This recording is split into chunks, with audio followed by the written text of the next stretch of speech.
नमस्कार and welcome to my YouTube channel English for all. This is Manish Rai. आज प्रस्तुत है वर्ग 9 की पाठ्य पुस्तक से भारती पूरा नामक चैप्टर की ये अंतिम वीडियो। इस चैप्टर की 2 वीडियो ऑलरेडी अपलोड हो चुकी है। उन दोनों वीडियोज़ को देखने के बाद ही इस वीडियो को देखें। बच्चों, मैं आपको ब्रीफ करना चाहूँगा कि यह जो स्टोरी है ना, यह जगन्नाथ की है, जो लंदन से अपने गाँव आते हैं और गाँव में देखते हैं कि नाना प्रकार का अत्याचार शोषित लोगों पे होता है। तो वो इस मिथ को, इस भ्रम को, इस अत्याचार को तोड़ना चाहते हैं। वह समाज से छुआछूत को मिटाना चाहते हैं। इसके लिए वह गांव का जो मंदिर है ना, जो सत्ता का केंद्र बना हुआ है, उसके भ्रम को तोड़ना चाहते हैं। लेकिन उसको भ्रम को तोड़ने से पहले ये अपने घर के कुल देवता नरसिंह भगवान के भ्रम को तोड़ना चाहते हैं। तो उसी भ्रम को तोड़ने के लिए ये सारी चीज़ें हो रही हैं। तो ये भारती पूरा नामक चैप्टर की तीसरी वीडियो है और इसकी शुरुआत होती है यहाँ से। बच्चों, लिखा ही लुक्ड अराउंड, यानी जगन्नाथ ने चारों ओर देखा। द सन वाज सेटिंग, सूर्य डूब रहे थे।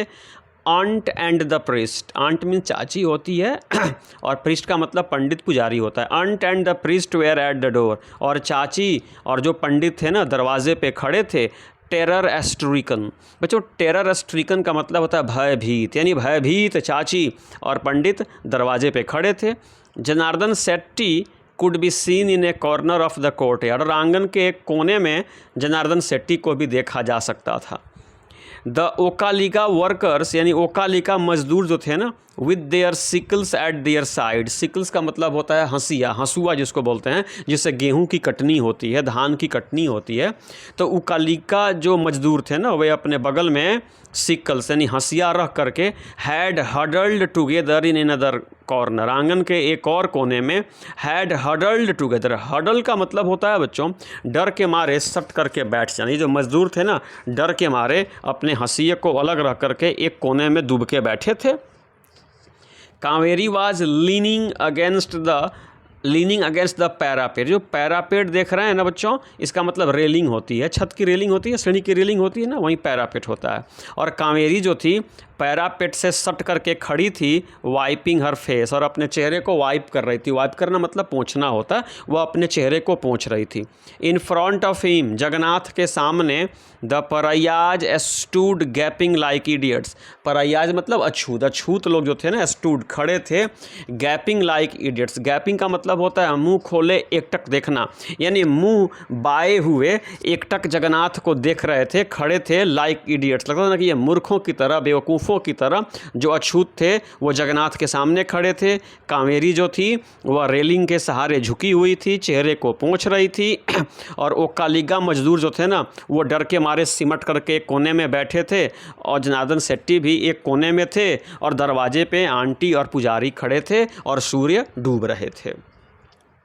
His body shook and his hair stood on end। बच्चों, जगन्नाथ जो था ना, जो प्रोटैगनिस्ट है इस चैप्टर का, his body shook, उसका शरीर कांप उठा था। and his hair stood on end, और उसके रोंगटे खड़े हो गए थे। hair stand on end का मतलब होता है रोंगटे खड़े होना, उसके रोंगटे खड़े हो गए थे। he said again coaxing them, यानी अछूतों को कॉक्स करते हुए, फुसलाते हुए, उन्हें बहलाते हुए जगन्नाथ ने उन लोगों से फिर से कहा टच दिस, अरे छुओ इसे, अरे छुओ इसे, ये जो पत्थर है ना इसको छुओ, जो शालिग्राम है ना इसको छुओ और इसके भ्रम को तोड़ो, जगन्नाथ ने उन लोगों से कहा। आगे देखिए, words stuck in his throat. बच्चों, जगन्नाथ के गले में, थ्रोट का मतलब होता है गला, उसके गले में जो वर्ड्स थे ना, जो शब्द थे ना, स्टक हो गए मतलब अटक गए। दिस स्टोन इज नथिंग, उन्होंने कहा अरे ये पत्थर कुछ नहीं है, but I have set my heart on it and I am reaching it to you and I am reaching it for you. अरे ये पत्थर है, ये कुछ नहीं है, और देखो मैं इसे लेकर के आया हूँ तुम लोगों के लिए। टच इट, इसे छुओ।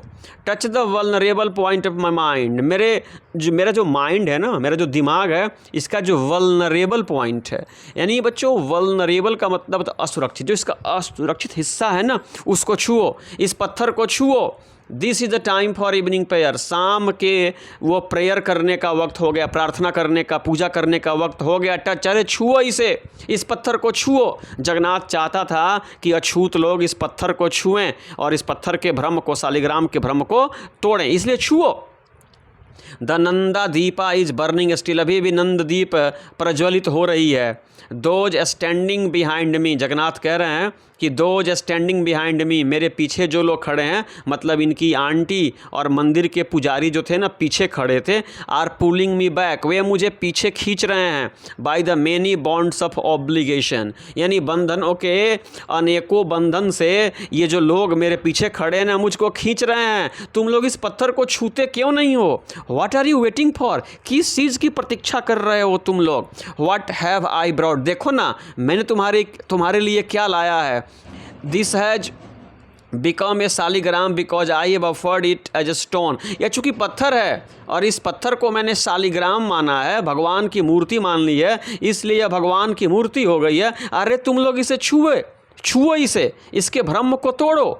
आगे कह रहे हैं सुनिए, if you touch it then it would be a stone for them, अगर तुम लोग इसे छूते हो, अगर तुम लोग इस सालिग्राम की मूर्ति को छूते हो तो it would be a stone for them, तब ये तुम लोगों के लिए, तुम जैसे लोगों के लिए, अछूतों लोगों के लिए, सभी लोगों के लिए ये जो सालिग्राम की जो मूर्ति का हौवा बनाया गया ना, यह पत्थर बन जाएगी।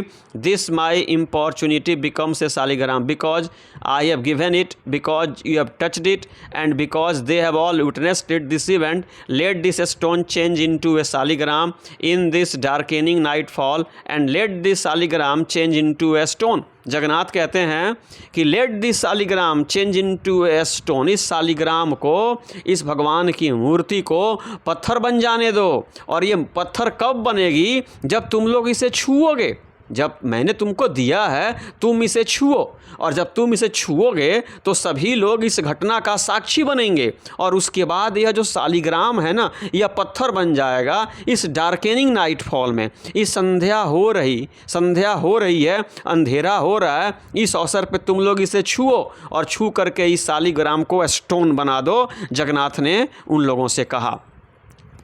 आगे you Pilla are not afraid of a wild boar or a tiger, अरे तुम लोग आर नॉट अफ्रेड, तुम लोग डरते नहीं हो, तुम लोग भयभीत नहीं हो ऑफ ए वाइल्ड बोर, एक जंगली सूअर से, और बाघ तुम्हारे सामने आ जाए, शेर आ जाए, जंगली सूअर आ जाए तो तुम लोगों को उससे डर नहीं लगता, और इस पत्थर की मूर्ति से इतना डर क्यों लगता है? सो टच इट, छुओ, अरे इस मूर्ति को छुओ, इससे क्यों इतना डर लगता है तुम लोगों को? One step further and you are already inside the temple, अरे एक कदम बढ़ाओ, इस मूर्ति को छुओ।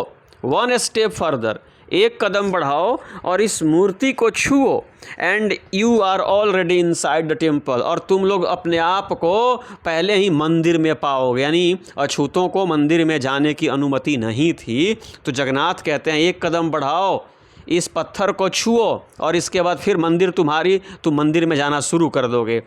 सेंचुरीज विल आल्टर, बच्चों आल्टर का मतलब होता है बदलना, सदियाँ बदल जाएंगी। टच इट नाउ, अरे छुओ इसे, लेट यू लर्न, अपने आप को सीखने दो। टच, छुओ, हाउ इजी, कितना आसान है टच, अरे छूते क्यों नहीं हो तुम लोग इसे? जगन्नाथ झुंझला करके कहते हैं।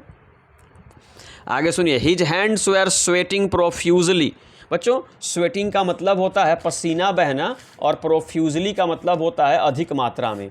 यानी जगन्नाथ के हाथों से पसीना, जिस जगन्नाथ ने अपने हाथों में उस सालिग्राम पत्थर को पकड़ रखा था, अब उस हाथों से अधिक मात्रा में पसीना निकल रहा था। द परायाज मूव्ड बैक, जो बच्चों अनटचेबल्स थे, अछूत थे न, मूव्ड, पीछे खिसक गए।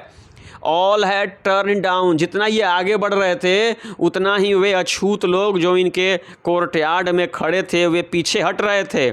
All had turned him down, सब लोगों ने जगन्नाथ को निराश कर दिया था।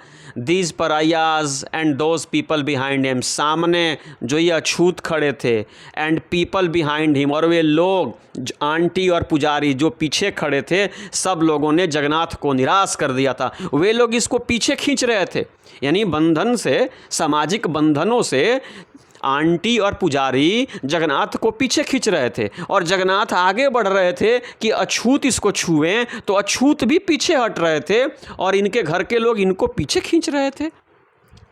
The evening had turn him down, आज शाम ने इनको बड़ा निराश किया था। ही न्यू, इन्हें पता था, जगन्नाथ को पता था।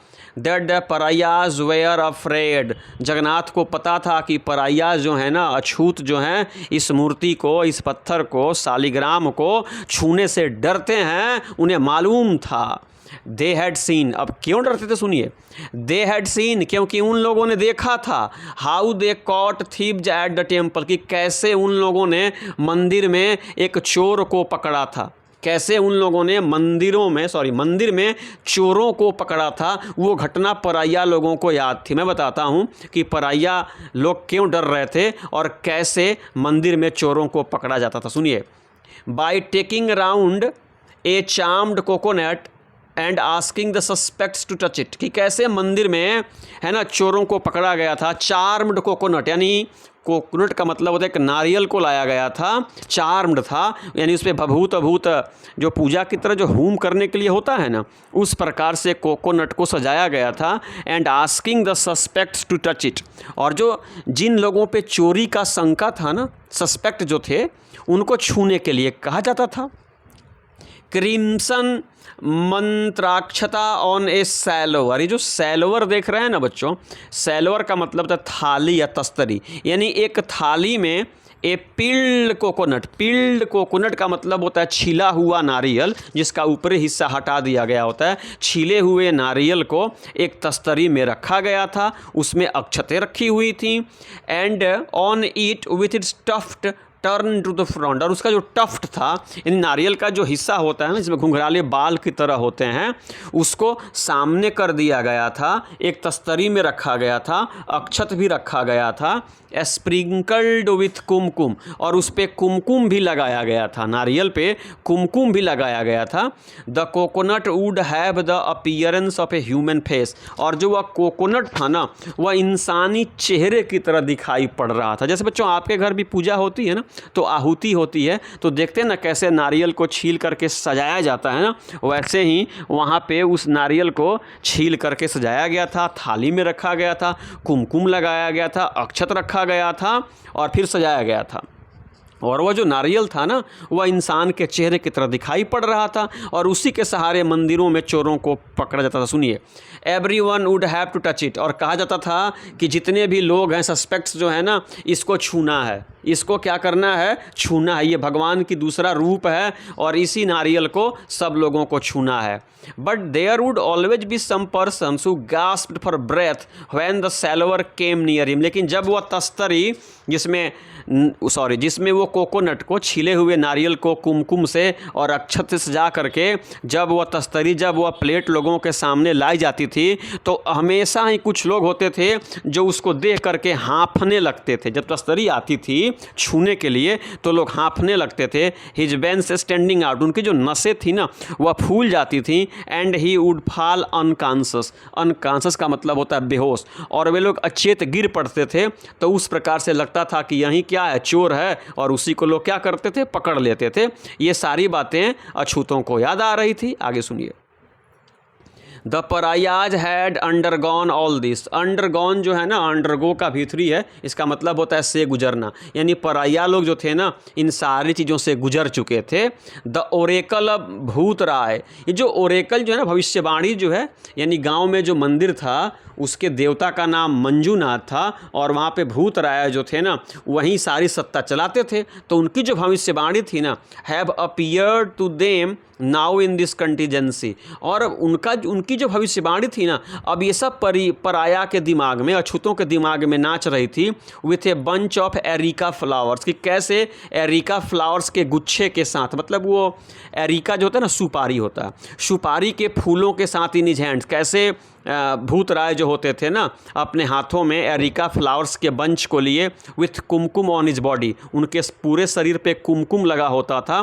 क्विवरिंग ऑल ओवर, क्विवरिंग का मतलब होता है बच्चों कांपना, कैसे उनका शरीर, भूतराय, आपके गांव में पूजा होता है ना, तो जो पुजारी टाइप के लोग जो आते हैं अपने शरीर पे भभूत लगा लेते हैं, कुमकुम लगाते हैं, और शरीर उनका पूरा क्या होता है, कांपता है, हाथों में छड़ी और फूल ले लेते हैं। उसी प्रकार से भूतराय ले लिया करते थे।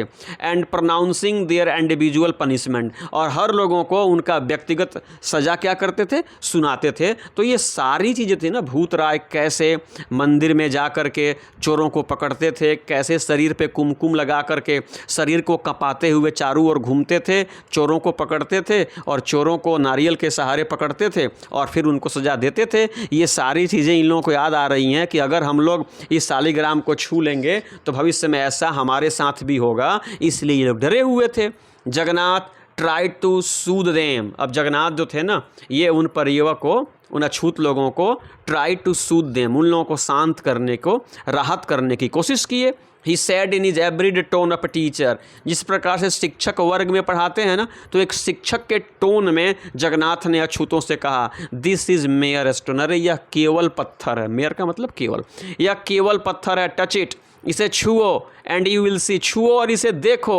इफ़ यू डोंट, अगर तुम लोग इस पत्थर की मूर्ति को अगर आज नहीं छूते हो, you will remain foolish for ever. तुम लोग हमेशा हमेशा के लिए इसी प्रकार से बेवकूफ़ ही बने रहोगे। अगर तुम बेवकूफ़ रहना नहीं चाहते हो तो इस पत्थर को छुओ और मंदिर के भ्रम को तोड़ो। छूते क्यों नहीं हो? जगन्नाथ ने झुंझला करके उन लोगों से कहा।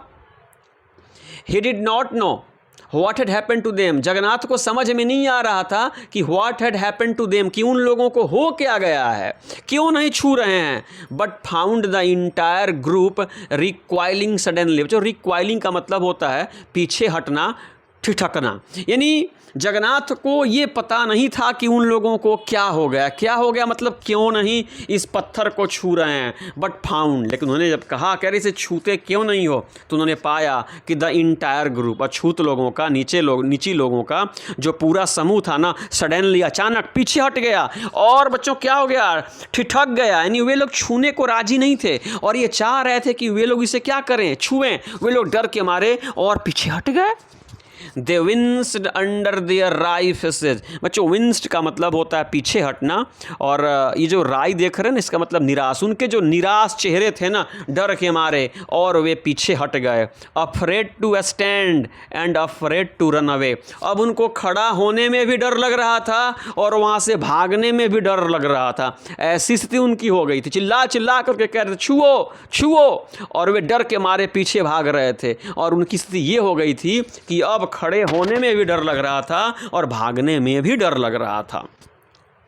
ही हैड डिज़ायर्ड मतलब इच्छा किया, एंड लैंग्विज्ड तड़पना, for this auspicious moment. Jagannath जो थे ना बच्चों, इस ऑस्पिशियस मोमेंट, इस ऑस्पिशियस का मतलब होता है शुभ, मोमेंट का मतलब होता है क्षण और पल। यानी इस शुभ क्षण और पल के लिए उन्होंने बहुत दिनों से इसका इंतजार किया था। उनकी इच्छा थी, वे इस पल के लिए तड़प रहे थे कि किस दिन मैं शालिग्राम को लेकर के जाऊंगा, अछूत इसे छुएंगे और इस भ्रम को, मिथक को क्या कर देंगे, तोड़ देंगे।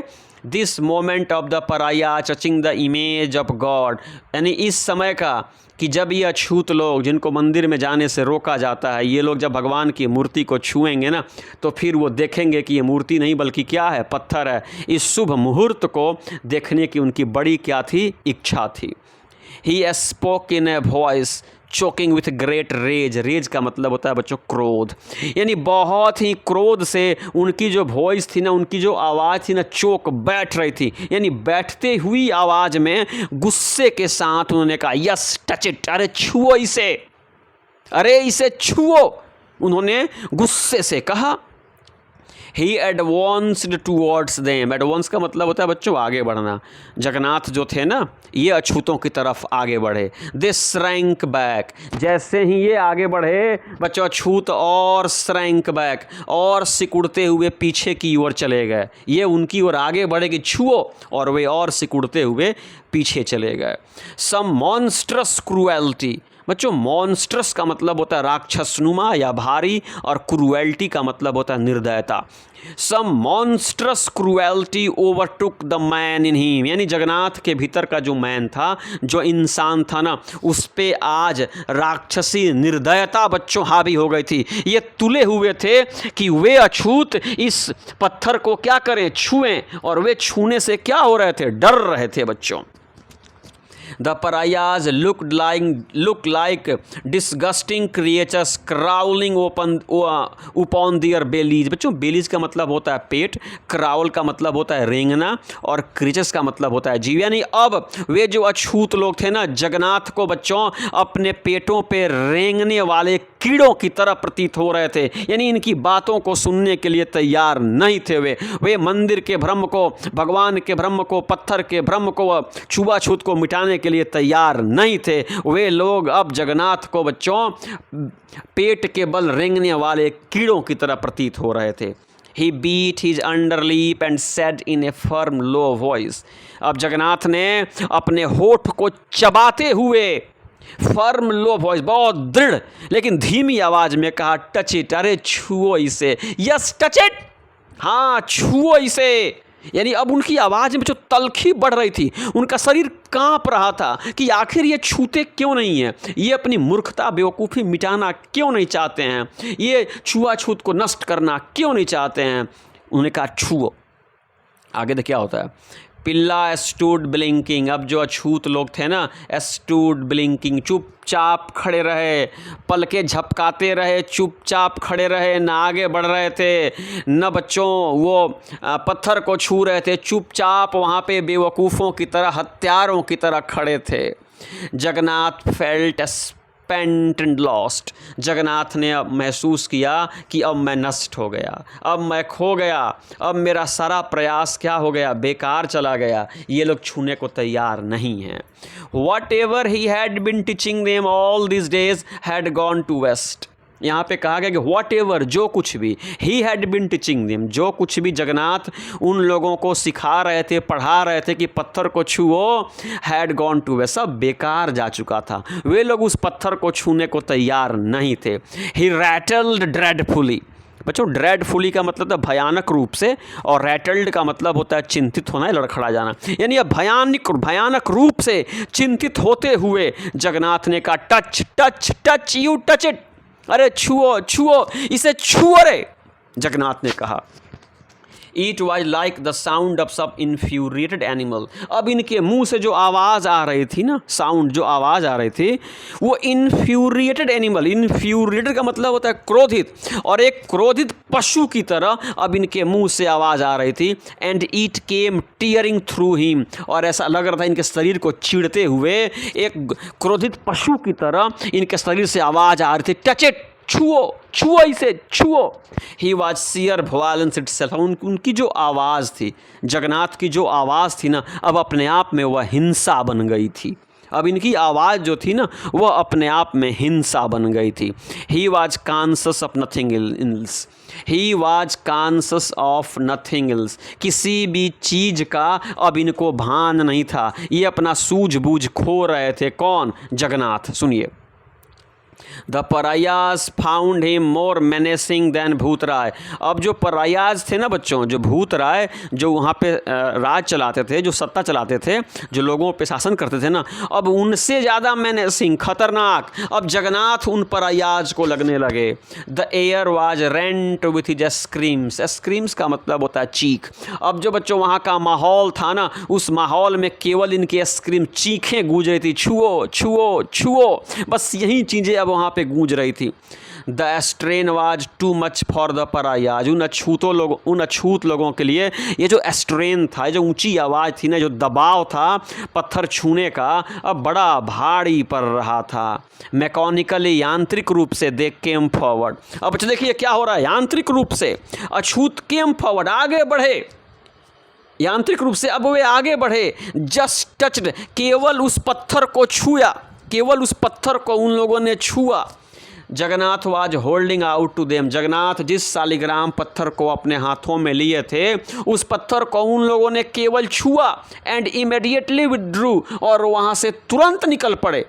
बच्चों डर के मारे कहिए या जिस प्रकार से कहिए, उन लोगों ने केवल पत्थर को छुआ, एक शब्द नहीं बोला, कोई रिएक्शन नहीं दिया, उनके चेहरे पे कोई भाव भंगिमा नहीं थी। उन्होंने पत्थर को छुआ एंड इमीडिएटली, तुरंत विड्रॉ, वहाँ से चले गए, चुपचाप चले गए। सारा तमाशा समाप्त हो गया। अब आगे क्या होता है? Exhausted by violence and distress, Jagannath pitched aside the shaligram.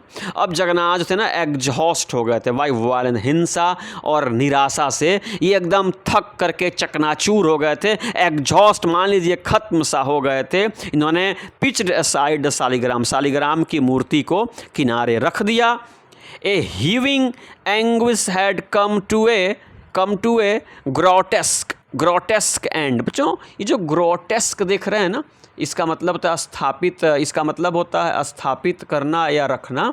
अब हुआ क्या कि अब ए हीविंग एंग्विश का मतलब होता है मानसिक कष्ट। जो मानसिक कष्ट था ना जगन्नाथ को, जो कुछ भी घटना जो घट रही थी, जो उसका जो मानसिक तनाव था, had come to a grotesque end. अब वो बिल्कुल एक बेतुका, ग्रोटेस्क का मतलब बेतुका होता है, भद्दा होता है, यानी उसका बड़ा भद्दा और बेतुका अंत हुआ। Aunt could be human even when she treated the pariahs as untouchable. सब ये सोच रहे हैं कि मेरी चाची जो है ना, आंट जो हैं, जो इन लोगों का छूत मानती हैं, कुड बी ह्यूमन, वो अभी इंसान हो सकती हैं, even when she treated the pariahs untouchable, जब वह अछूतों को, इन लोगों को अछूत के रूप में इनके साथ व्यवहार करती थी ना, तो वह भी इंसान हो सकती थी। He had lost his humanity for a moment. एक पल के लिए जगन्नाथ अपनी पूरी ह्यूमैनिटी, मानवता भूल चुका था बच्चों। इतने गुस्से में था, इतना निराश था, इतना वह डिस्ट्रेस में था कि वह अपनी मानवता ही भूल चुका था कि अरे जिस शालिग्राम को मैं तुम्हारे लिए लेकर के आया, परिवार से बगावत की, समाज से बगावत की, पंडितों से बगावत की, पुजारी से बगावत की, अपने आप से मैंने बगावत किया, उस शालिग्राम को छूने के लिए लेकर के आया और तुम लोग छुए और छू करके वहां से भाग गए। ये सब सोचने के बाद यह अपनी इंसानियत भूल चुका था। The pariahs had seemed to be meaningless things to him. अब जो अछूत लोग थे, जो परायाज थे ना, अब मीनिंगलेस यानी निरर्थक वस्तु जगन्नाथ को लगने लगे थे कि वे किसी काम के नहीं है, वे समाज में आगे नहीं बढ़ सकते, कुछ अच्छा नहीं कर सकते, वे अपने जीवन को ऊंचा उठा नहीं सकते। ये सारी चीज़ें इसके दिमाग में चल रही हैं। अब वे लोग इसको मीनिंगलेस, निरर्थक लगने लगे। ही हंग हिज हेड, इसने अपने सर को पटका, जगन्नाथ ने अपने सर को पटका, सर को हिलाया। He did not know when the pariahs had gone. इसे ये पता नहीं था कि परायाज अब वहाँ से जा चुके थे, यानी शालिग्राम पत्थर को छूने के बाद वे लोग वहाँ से भाग गए थे। लेकिन इस व्यक्ति को पता नहीं था, यह व्यक्ति इतना निराश था, निराशा के प्रशांत महासागर में डूबा था कि इसे पता ही नहीं था कि वे सब लोग जा चुके थे। डार्कनेस हैड फॉलन, अंधेरा हो चुका था। When he came to know, जब इसको पता चला कि वे सब लोग जा चुके हैं, and he was all by himself, और ये वहाँ पे अकेला पड़ा हुआ है।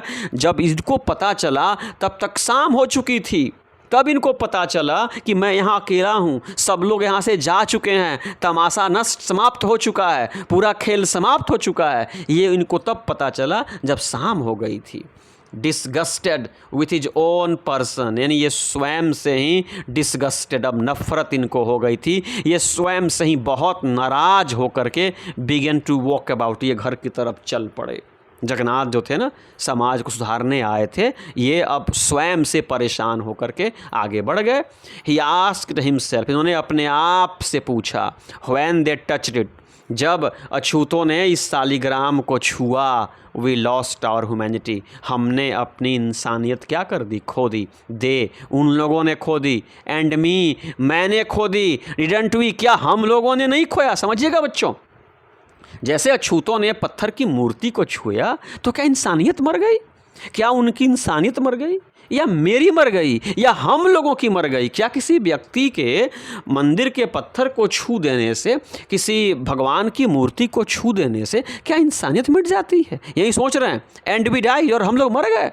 वेयर इज़ द फ्लो, ये जो फ्लॉ देख रहे हैं इसका मतलब दोष, कमी, त्रुटि होती है। आखिर ये दोष कहाँ है, ये कमी किसकी है, ये त्रुटि किसकी है? इन मी, या मेरी है और इन सोसाइटी, या कमी मेरे में है या समाज में है कि किसी को पत्थर की मूर्ति तक छूने का हक नहीं है? There was no answer, there was no answer, इसका कोई जवाब नहीं था। आफ्टर ए लॉन्ग वॉक, काफ़ी देर तक, दूर तक पैदल चलने के बाद, ही केम होम, या इंग्लैंड से आया हुआ लड़का, पढ़ा लिखा लड़का घर पहुंचा। फीलिंग डेज्ड, एकदम घबराया हुआ था, एकदम परेशान था, एकदम मतलब ये उद्वेग में था कि मुझसे क्या हो गया, मैं किसको सही करने आया था, आखिर मैंने क्या किया, अच्छा किया, बुरा किया, किसके लिए किया, अपने लिए किया या समाज के लिए किया, या समाज में जो दोष है ना, इसका जनक मैं हूँ या खुद समाज है या कौन है? इन्हीं सारी चीज़ों से परेशान हुआ अपने घर निराश चला गया। और इसी के साथ ही भारती पूरा नामक चैप्टर यह समाप्त हुई। अगर यह चैप्टर आपको पसंद आई बच्चों तो प्लीज़ चैनल को सब्सक्राइब करें, वीडियो को लाइक करें, अपने मित्रों से भी शेयर करें, अपने सुझाव भी दें। जय हिंद।